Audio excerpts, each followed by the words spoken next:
For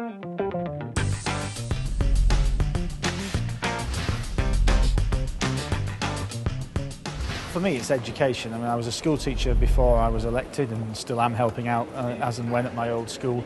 So for me, it's education, trying to tackle youth unemployment and, just make sure we get some changes to the curriculum.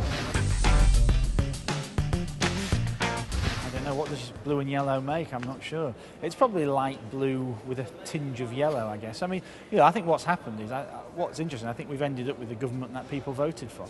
First past the post always delivers in the end. It over-exaggerates the results sometimes, but it always delivers the government people wanted. And they wanted rid of Gordon Brown, but they weren't too sure about us, so we've ended up with the government that people wanted.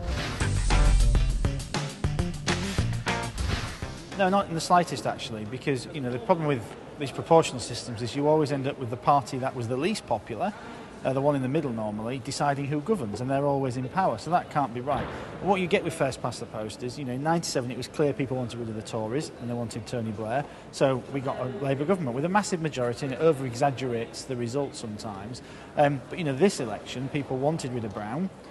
They weren't so sure about us, and they wanted a Conservative government that was moderated a little bit, and that's exactly what first past the post has created. So it always delivers what the people actually voted for, just sometimes it over-exaggerates the result a little bit.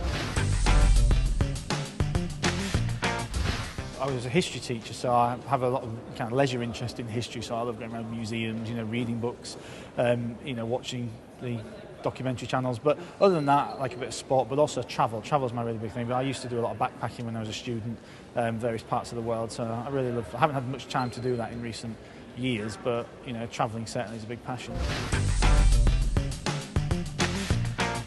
I'm going to go back into the chamber. Actually, I've just intervened and said a few words during Vince Cable's speech, but I'm hoping to go back in and say a few more words about industry and regional development agencies. So back into the chamber.